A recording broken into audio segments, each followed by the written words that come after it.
Watching some Canadian talent this week, I watched the movie Juno.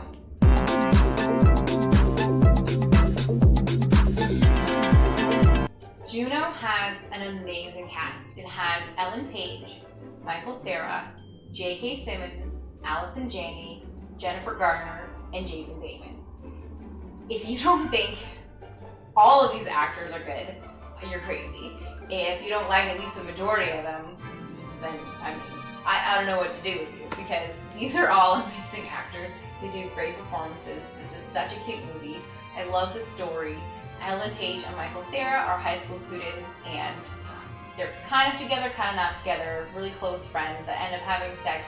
She gets pregnant, and her first consideration is to get rid of the baby, but she ends up ultimately giving it up for adoption. She finds Jason Bateman and Jennifer Garner in the Penny Saver and meets with them, and they're the ones that are going to be getting the baby. So there's so many different characters in this movie, and one thing I did wonder was, do they actually have ads for parents in the Penny Saver? Like, is that a thing in the States? I thought that was really, really funny. I don't know if that's a real thing, but I hope it's not true, or maybe I hope it is true. I don't know, but there's J.K. Simmons and Allison Janney play her step-parents. Well, J.K. Simmons is her dad, Allison Janney is her stepmother. And the first time I ever caught wind of this movie was when Allison Janney was doing an interview, and they showed the scene of when she goes off on the ultrasound technician, which is still my favorite scene. It's hilarious. It really showcases Allison Janney's acting skills. And her and J.K. Simmons are two character actors that I just love. Like, there's so many movies they're in, and they just stand out. They're amazing. And the two characters that they play are so quirky. It is really fun to watch. And also, Jason Bateman and Jennifer Garner play completely different characters that are also interesting in their own way. You can really tell what's going on with Jason Bateman. He's really struggling. He's freaking out about this baby. He's not connecting to his wife. There's a lot of deep, deep things going on within these characters, and it's really, really, it's fun to see because there's really natural dialogue, there's natural storytelling, and it's a really engaging movie.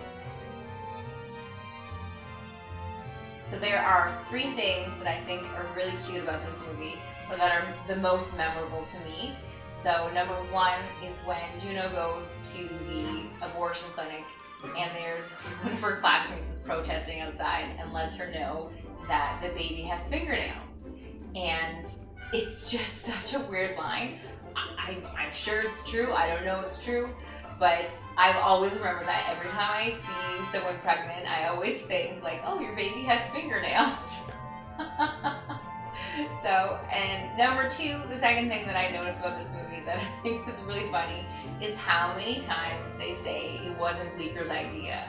So anytime they talk about how Juno was pregnant or how it happened, Michael Cera plays this guy named Paulie Bleeker, and everyone says, like, I didn't know he had it in him, it clearly wasn't his idea. Like, it's just really funny how low people think of him, or it's just like a funny ongoing joke that I think is really cute throughout the movie.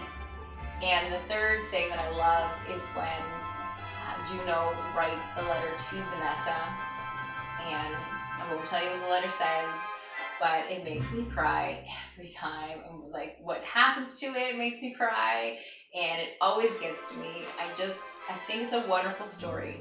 I love what happens. I love the roller coaster that it takes us on. I love all the development of all the characters and everything that you learn throughout the movie, and I think it's just a great movie. It's definitely a must-see, and it's definitely worth a watch if you haven't seen it.